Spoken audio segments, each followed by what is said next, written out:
Ia fifi o kikiro aku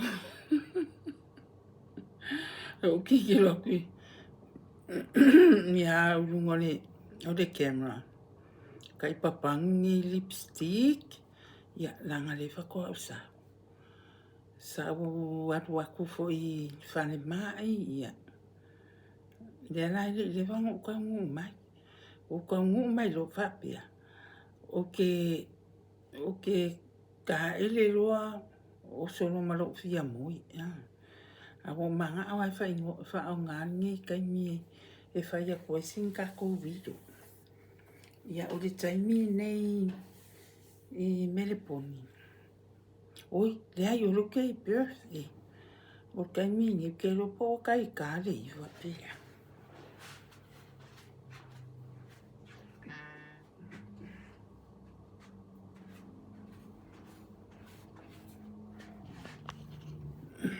ia kusa o le ua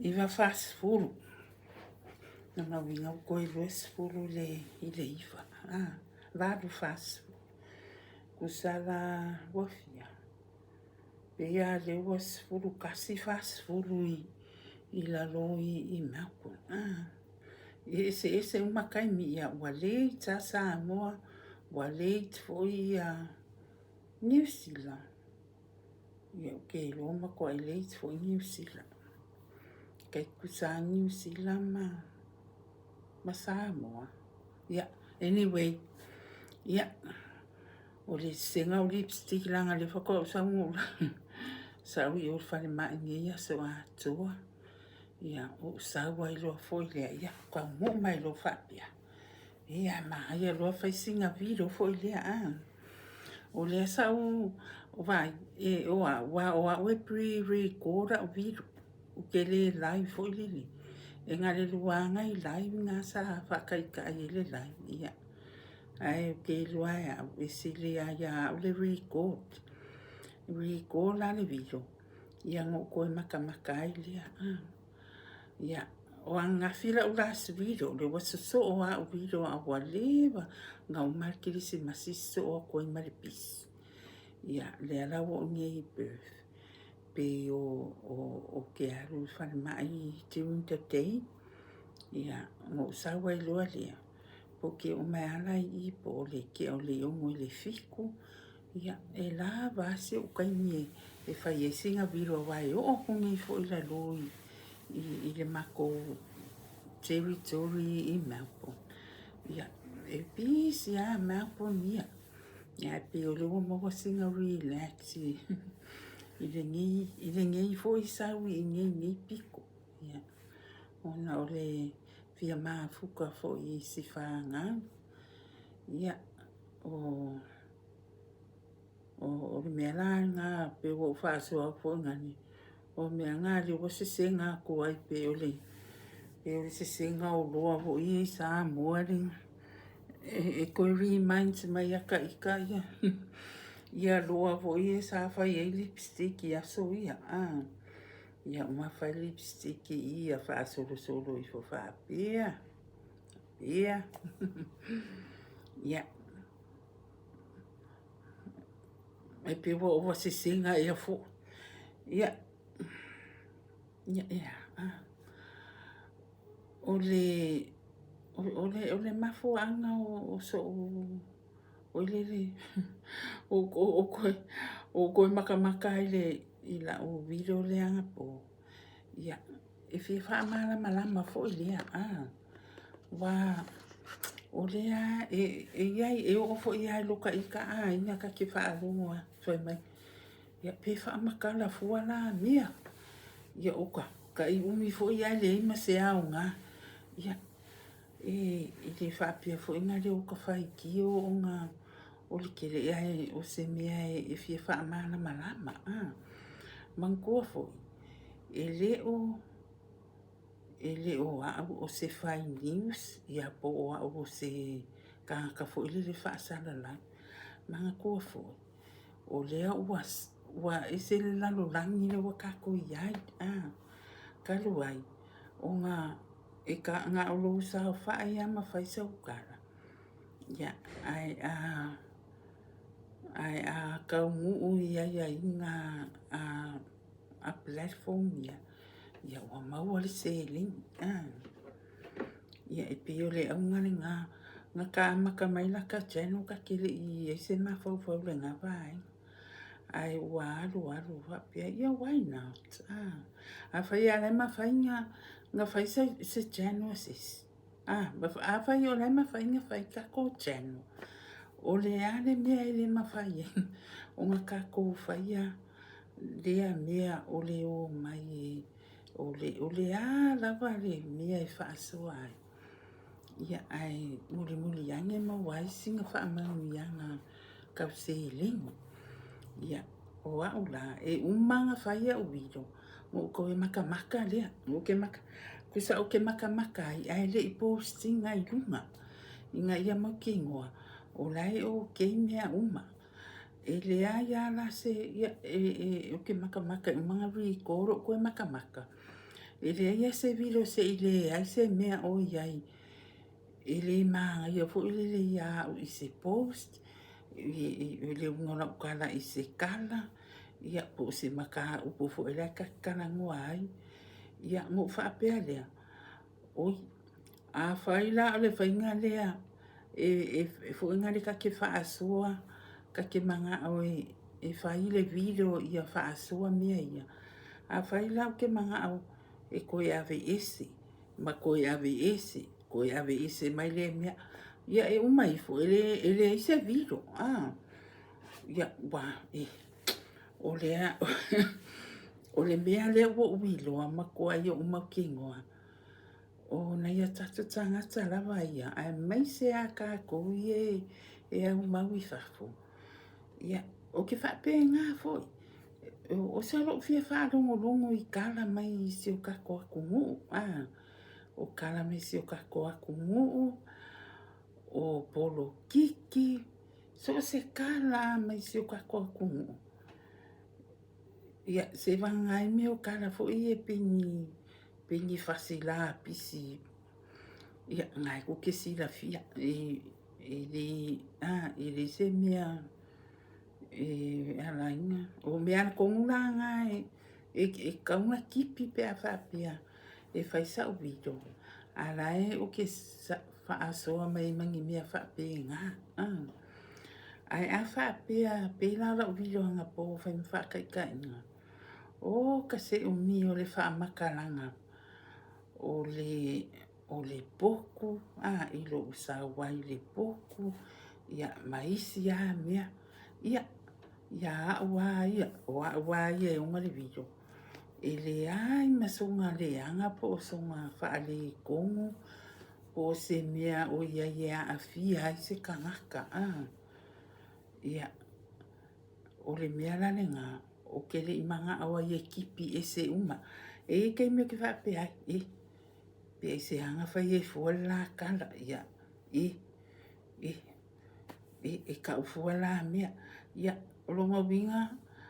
A whai o le whainga le ngā. Ia. E umai fua. E le se video. Wa o le mea le manga o mia. E manga o mia le video. E manga o mia se video. Se video e post. Awa. E se uma kangaka. O le si kangaka. E maka ai. E whaale e le inka le si ai. E le inka le si le kangaka la e unga le video. E le inka le si I mea la e kalangoa I le video. E le inka le si ia se mea o le ngā video e le inka le si ai. Ia pēla o isi whaapea mai. E se lo kele la ukaukara. Ia o la ia ngai kangaka whaapea ngā. Ngai uso po wangangi foi po kama po o tina. E whaapea ngā. O la foi ia ngai uso mai kuangangi. Nai ta mama nai tina. O la e fia whaafofo ngai la ko. Ia. Waile mawhai o ngā whaafia ingangi kangaka. Ia kangaka uma. I se kaimi e kasi ia po se video. Kongo ele fia I la video anga po. Lea la fia mai. I la video ngei. Ia. E whaape ngā. e fua i le ko inga mea lai karangwai. A o le mea sawa, o le mea le wo uiloa e au ia. E makua le inka resi a le ko a kele. I nisi a mea ngā o le polo ki a lai fia whaafofonga ai. Ia makara mai se o tata watu no. Ia ai me se ai fu. Ia ai si pokalame. Ia o siaka ai oi. I le whaapea fo i le waipu le ali. Le kangaka ia i le mea i fiaru i ai ma. Ia ai o siaka ai oi.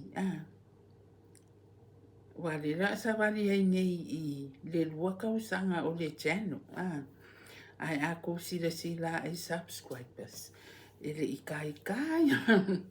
Ele i afa ia le afi. Ia le afi o subscribers o lo manga o mia. Ia o nga fo i la. Ia ele whaapea o kua ia fo ia ele whaapea o complain po o whaiangi le ai. O nga o le simea. Ele whaapea whaiangi o viro ia so uma. Ele whaapea ia vaila o lea ngangaka o le viro muli. O le asa o le Christmas Eve. Ai pu o ngā fia wha manguia kua ia o le Christmas. O lea la pe ia le so o mai e lo ma le viro le anga po. Se vaila le kele o le va. Io me langa. Ele whape fo le lo ukua ia sisi o ngā wale. O sisi le ai. O a ufo ia. Ma ufo i whai viro. E whape ngā ia. Ona o ita o se tina. Ia pe e wha ia mea kaule inga o whangau. Ai a mauale a wangua. Ia ua whaisinga viro. Wa e fua foi le umi le viro i le kaimi. A whapeo laswa ko a le kaimi. Ia o lo mawinga ua whaisinga viro 10 minutes, 15 minutes. Ia e laki pe a o se a whaikula. Ai a whapea la fo wa wangua o le se. Ia lo mawinga e o aku ai le fast food min ke ia po le kula fo. Ia le umi o sa o viro. Ia o le winga la le ngao o sia o viro pu lea. Ia subscribe mai. O le kele fo ia o viro ngai uma post. Ai o kele o aska koe e subscribe mai. Ia mua. O ngā o la sa rush le whaingo le viro ia pe wangalo ai. Longa loa. Ia wangaloa. Wo uma wangalo. Ia ai. Alolofa mai. Alolofa mai i la ka channel. Ia subscribe. Ia wai free. E free. A whapea lawa e ke subscribe. Ai e ke le ofia mai moa inga ia o videos. Ia i le whapea o pe. I le o atu ai sau tupe. Ia a i le fia. Ia ko ai pea lau subscribe moa. Ai mai mo aku i le mau viro se oku ke whailunga ka ngaka. Ngā fōla ko whailunga ka ngaka. Ia mako ngewa mako kua le wangu ngofo le whale. Ia a o lea lava e iai ia. Le ai le malama fo i le ia. Masi maa rosi e kauma whai ai e whai ngei mea. Ia le ai mawhai a whai aku hala ukala. E le ai se si i lalo le makau le lai le mawhai whai mea. Ia ai se i wanga ngale. Kanka wa se lau luas furu. Wa ke vai e ko e o ai le au iwa 90s. Ia o le whai mai lako videos. Le au Filipino. O le au sainga. O kere o isi a kumu. Ala mere mawhai ngawhai kako. Se mai kako wo whaakasi malau langi. Whai kako video e alua. Ia whaamangu ia ingai. Ia whaamangu ia ingai se lengi. O au ia ama wasa o au lua se lau, lima se lau le maa singa. Ia wale kupe Amerika. Ai, wala wale ngā. Wale koi kiki fia. ia o le ala a koa ngai lo ongo sifuru kolu i a maki. O ngā koe fia i lea, ia ke roa koe wha i leo kausanga. Ia li kaya loa a. E pei o le mindset ngā lea i kau mawhai a koa i le channel ngai. Ia o akura i le kaimi lea. Ia a mise fo ngai kaimi o ele o whainga ruenga. O ke le o whainga ruenga. Ia a umai fo ngai kausanga wa subscribe o whawhekai. Ia lea whako a maka ngai kausanga. Ai o se whaangoanga na wha. Ai o ku fo i o ia te se mai le i whai mo kausanga. A o le ngai lawa ele i a koa lawa ia subscribers. O le mea, o le anga wa ova le whaafi. A la whaawelawe la whaafi o watch hours. O longa winga ia whaafitai lawa. O lo ia i lawa ngai fans o lo mata ina. Ia ngai ia o videos fo. Lea lawa ua le o laia ngā pa. E le o koe pushi ngai e YouTube ia videos ia i le last 12 months. Se wangala ke harua o e sa ili lunga o i lalo la o channel. Ia ngā mawhaileanga e makamakai. Mama wangi watch hours. Ai e se ase a wale o kun ke loa wa Leslie chance. E koe wa ai ia videos kuai ngi i le past 12 months. O longa winga e kakaunga koe whai pia ngisi videos. Ia wawe e ngā koe maua. Ia le 4,000 watch hours. Ai o subscribers lawa ia. Ia lai lai value da ele ave ese a YouTube ia subscribe lawa ia e ko maua nga watch hours. E loa le sifuru rua masinga. Ia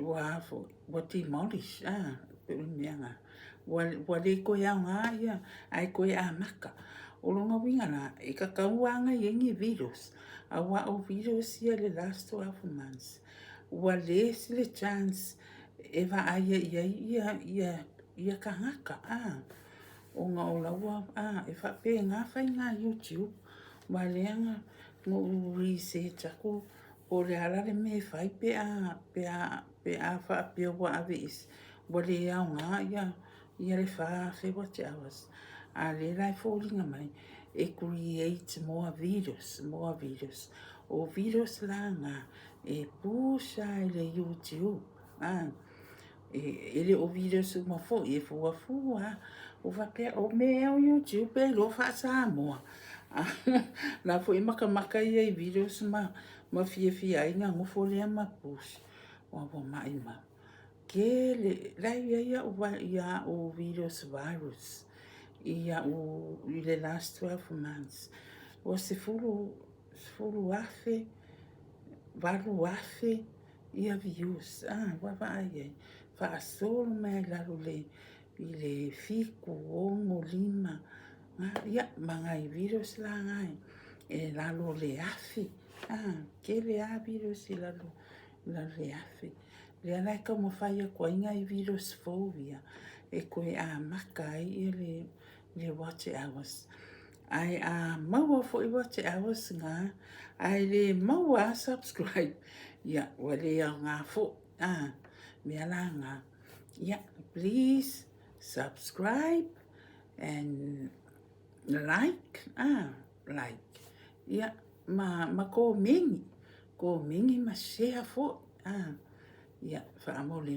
lava ia fa ai waka fa mole ia e pe o le mafua nga fa pe se fa singa o video pupu ia wa do fo ile aso ia o kasau fo ia wala ngonga fo ia maka ia wa kaunga nga malolo na ngonga le kingo o fialu le vai ia o mea umanga ia ai o mea nga vai o mea o videos nge ka mawhai pa wale mea Ia se vilo.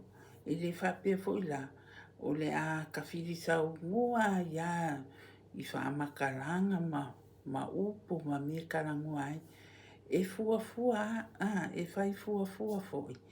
Ai a whapea e iangi ngai mea fo i e whapea isis. Ia o ke le lo e le ungo whaamakara mai ia ngā mea. Ia pe whapea i se fo ia ia singa mea o le video e whai kio ai. Ia mari lie. Ia awa e ka ke ko ke le fo yo i se mako mo ke le fia karangore polo kiki. Wala vale au ia miria se e karangore polo kiki. Ai ule kausu e nisi mea e mo ke karangoa mako ia. Ia a whai fo i la e whai maawe e se mai nisi mea o ngā fo i le. Ia o ngā le, ia wa o le umi o le video o le ngā. Wa mangkua a umi lau video, ia wa umi fo le kai milai maka ai le kangaka. Ia o le ala, e ka ke kau mawhaia, e wha makarangi mea fo e au mai e se interest, ia singa aka, ia singa ofo, i mo, ia ai mangkua fo, ia fo i ka ke marama. I se makangaka ma me maku ai ngā story, maku ai ngā fo i le whaasua e fia iai. Ia o mea o le mea leo ke alo esu. Pe i se ai fo i le e mawhainga fisosoangi whaasawa i ngā laka karangua, laka kaukana.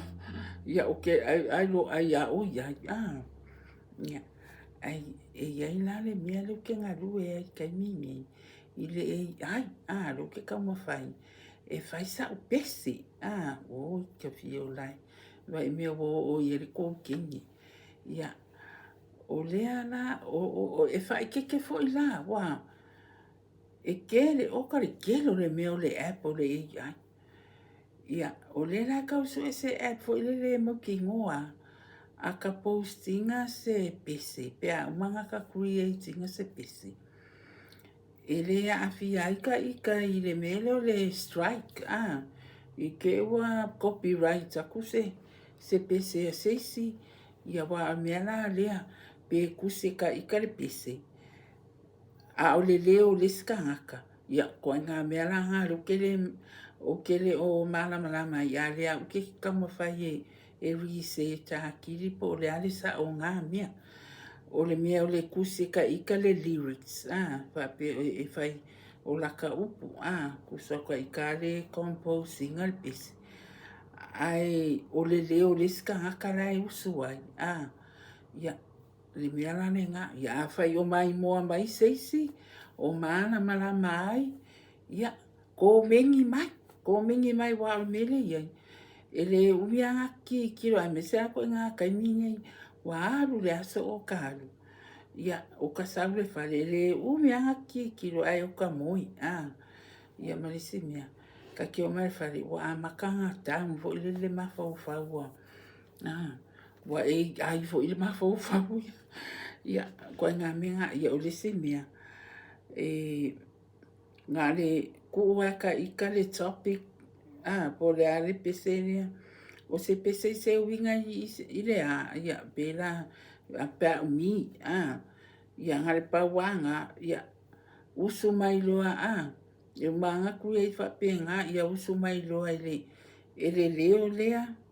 E leo ka ua mai fo ipo o leo ai. Ngā le leo a. Ia usu mai loa le leo lea le pese. Kusala o upu ale ai ma le leo ale se mea ngal pawal mea o le fai o le pese a pe mi ia ngā ruala ia le fa penga a fa pera o ia se o mai mo mai la o video ia singo nga ma o le mea lo ke popole o le mea le copyright ai mai se lunga le YouTube a wa o le Facebook. A fa pe copyright ia se pese fa nga se si ile Facebook e kape mai le Facebook le pese po le post e kape ai lau Facebook e sawa o le YouTube e whaanganga se copyright copyright lo se pese o e whaangainga ia ua maua le strike o le alau ke le mamalama po le me kasi le strike pe koru strike ai pe ai koru strike ia umaloa ia le alai o le alai se ki ia ua o virus lau channel ele ia se strike ai o le se mea e kolu ia pese langa le background o isi o viro e lua pese ma le se la viro le e fai le siva mo ki lo aku copyright o woso lo ale i le studio i le apple le studio e si aki po se copyright fo le wa strike ia po e penga anga copyright e lai o ke ia lucky me o ke aru aku ia ele ese strike o lai o ke mai pese ia copyright le nanga lai o le pipi i mai lunga ia le lai o ke ia o ke le manga o ala o wa kele au ngi ko fa pe fo e kele ia channel wa delete ele YouTube o nga o le mea le copyright ia o au la e lua o channel la ia channel nga create le lua afe sfulu valu e po lua male channel la le ke fa nga inga le fa ko video ia nga create le lua sfulu ia o le mea nga le ngo se ai o makwai o se a wa langa o le channel nga create le lua sfulu ai fa ko a makanga o vea ia o video sia fa pe o ke kala ngoa ma o video mai sa mo inga wa mal paluka ia o se mea o se tema ia wa se tema wa le paluka ai fa ko active lo ma wi ai le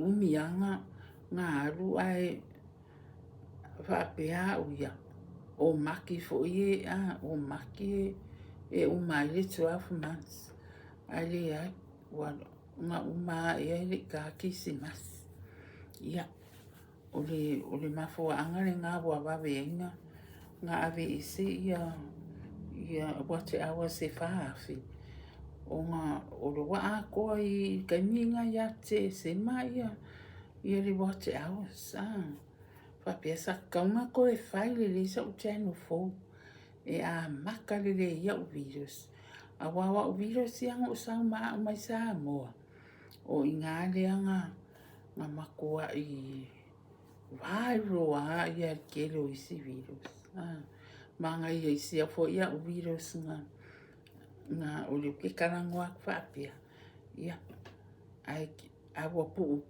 ke le kai mi le ke lo anga maka le se si channel fo maka lo ma mea yo o videos ia e fa monetize ia ai po le ai po okay mang fa penge ia la lo ale le watch hours le ele ia be se a YouTube ia o le video nga o se mea ngo fia fa so aku ai ia fa mole ia subscribe before ila o channel ia ma ko mingi fo ma like ma share ia o tai au o le o ko fo ia me le pon ia wa fia la vale loko wa fa solo manguia ia se fa ngau le sa mai i le fa mai se o granddaughter ia fa solo manguia ia o mafua anga fo ila nga ia le o mangaku ai loa ia e koe fo ke le a fo inga ruenga e fai mai wa o le ai le fale mai ia o la fo e lima ma a o ali ma tama ta i fo mai ia e mai si ia o le kakaloa anga pongi ia o lo ungo fo inge ia pela e o au se fo mai ia o au se ia o mea siri man kaua ia o mawhai o ngā ma fuka mai ma whaakasi mai si au whaanga o whianga ia si au grandpa mama i o le tino ia wa whaasolo solo mangu ia whapena fo ia isi anganga fo wa whaupopo i to tono o se o matou a inga ia le wa a koa ngeile le anga a koa i le Monday ia longa vai yaso ia le wa savali longa lua vai yaso ia le ai uma le fale mai ia wa o le ai fale mai ia matua ia se tama ia ma se to lo e una fana o se granddaughter lo mai fale mai ia ma se au ni west granddaughter fa to a fana fa manuianga ia o le ara o ko sa mi kai au o ke koe fo i la lo i Melbourne ia a ko mo le civilo lo e koe aluaku ia waka wa aluaku i le mea masangi fo i la lo i Melbourne i le mea o i se o ainga ia o le vilo nga i ke lo ala fa o mai i fa tai lava le mai moa mai ia alo fangia le atua fo ai le tino malosi mo o to malava ta mama tina matutua ia o sunga fo i fa ngainga fa le tua ia o la to mama fai o nga viu mai mamai moa mai ia e vilo le fa ia pa manguia fo i si o tato fai ngā malo i le afionga i le ali i palemia o suia ka penita uma i ali i ma tamaita i minista o afionga i fonga fitalai o sui fonga fitalai fa pia fo i afionga i suia palemia ia o se vilona i mea fiafi ia whamanu ia tele le atua ia te o malava o whea lava le nofuanga i tono a inga i tono o a ai o maotanga se ngase ia ai me se fo i o whale pui mo i o lo no fosala o na o sori ngā tū la fono ia whamanu ia le atua ia te uma ai ola fo i le a wha ia tō wha so i fua